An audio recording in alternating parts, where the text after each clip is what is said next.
All right, so this just happened.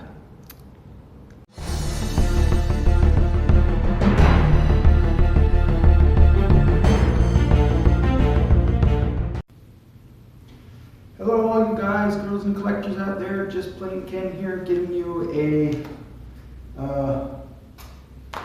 off the rails type of video today. The reason for this is I wanted to talk about this figure in particularly, and as I was doing that, I kind of ran into some trouble, let's say, and so then I changed the dynamic of the review, and now this is my second time filming it because I wanted to add some extra stuff in. So again, this is just off the rails. This is not like an official review or anything, but I am telling you my thoughts of this figure and where the figure comes from in general. So, if you don't know, this is Batman from the Dark Detective Future State series, and this is the first time that I bought a Mcfarlane's DC Multiverse figure. And my overall thoughts is that while I like the sculpt of the figure, I think it's great. It looks wonderful. It has tons of detailing. You can see the little details in the helmet and in the belts and in the boots and the gauntlets and the shoes, and everywhere the detailing is really awesome. However, that's the good stuff. The bad stuff is that the design of the figure itself really needs to be worked on. And this, I think, is the biggest problem with DC Multiverse figures as a whole. The sculpting and the look of the overall figures, most of them are really, really good. Don't get me wrong about that. But I think as action figures, as posable figures, Todd McFarlane's company really needs to get some designers to change how they design these figures, because it just doesn't work. Mainly for the fact is that this figure on the package shows 22 points of articulation. However, in fiddling with the figure, I could only get about a little more than half of those. So probably around 15, 16 points of articulation actually can function on this figure. The rest of the articulation is either very stiff or hard, or it just doesn't work or function at all.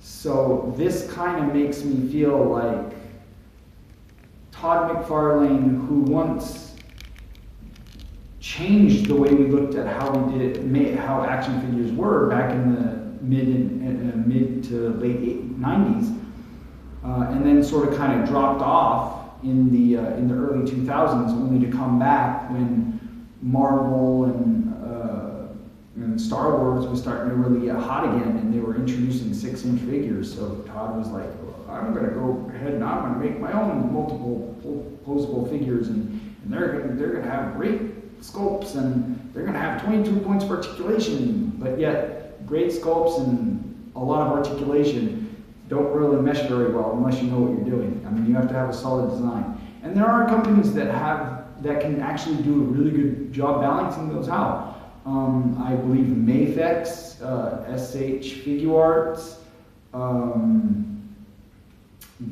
probably Bandai Spirits, I think, is the company name. Well, Bandai owns SH Figuarts, so, but, and of course, this is coming from a person who, lives in Japan, so I'm kind of really versed at all of those, and they're so good in the designs and the sculpts and everything. It's almost crazy to think that Todd McFarlane Toys or Hasbro or Mattel can't do the same thing. It's really, really difficult. Now, given the fact that I've mentioned a lot of these Japanese are action figures. I know a lot of people are probably going to protest and say, well, Ken, those figures are like over $100, and you're absolutely right, they are. But let's not forget where they're coming from. They're coming from Japan. So, of course, a lot of things in Japan are expensive. And to import and export products in Japan is, you're looking at the costs doubling just on the baseline. So that's why those figures are so expensive. It really doesn't have anything to do with the fact that the figure is so good and so articulated and has so many accessories to it, and that's where the price is. No, the price is coming from the fact that they have to import and export these products, and that's where that's where half of the cost is going. And then of course the company needs to make profits and things like that. So that's where the money's going. But with Hasbro, their figures are going up. They are extremely expensive, and Todd McFarlane seems to be still hitting that price point. And I think it's kind of bad that he's doing that, because what we as modern collectors want is we want figures to have 22 points of articulation. But we also want them to have a lot of accessories. This Batman only comes with the grappling hook, a card, and a figure stand. And if your figure can stand in many, many different poses, you don't need a stand anyway. So, forgive me for the noise there. So that's a piece of plastic that you probably didn't need if the toy was designed well. So I think what McFarlane has to do, or what he should do, if I was in charge of McFarlane Toys, I would just say, okay, you know what, we need to really redesign these toys, because my goal here is to be better than my competition. I want to be better than Mattel, I want to be better than Hasbro, I want to be better than SH Figure Arts, and yada yada. So let's go ahead and let's look at our competition and how they design these figures, and then let's look at what works, what doesn't work, and how we can implement that in a price point that is good, and give our customers what they want out of their action figures, which is more posability, more accessories.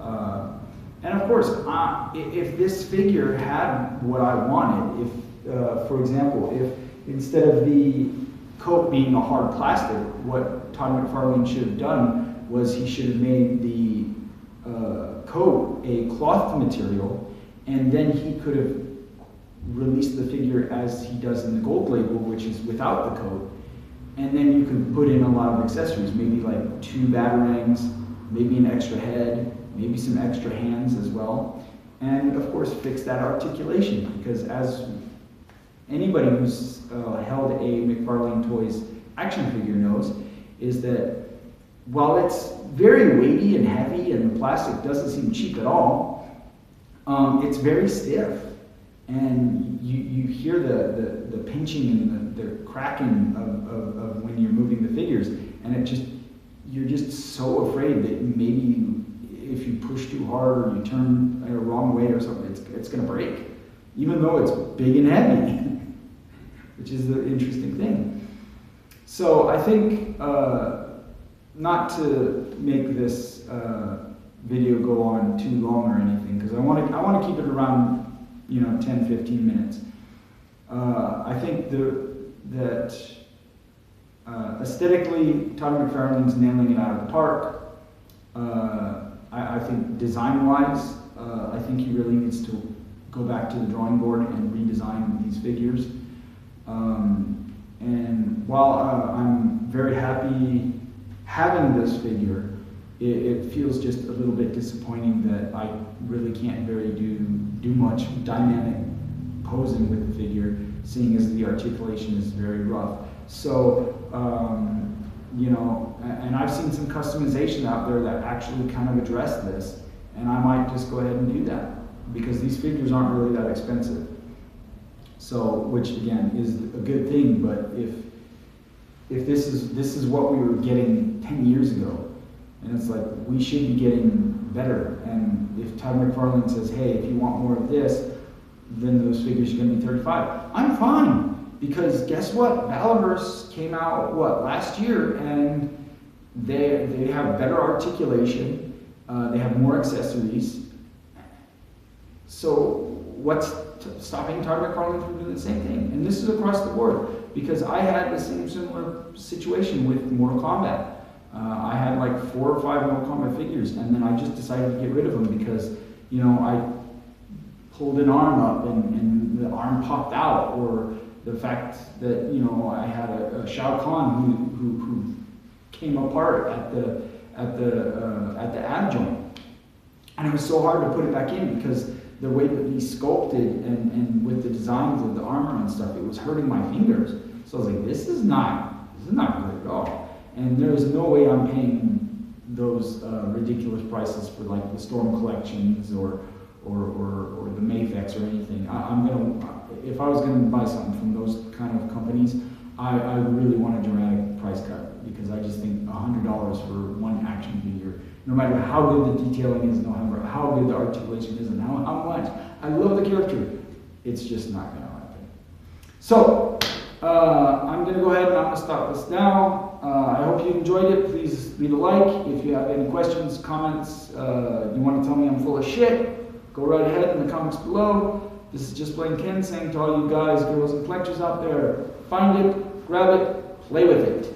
See you next time.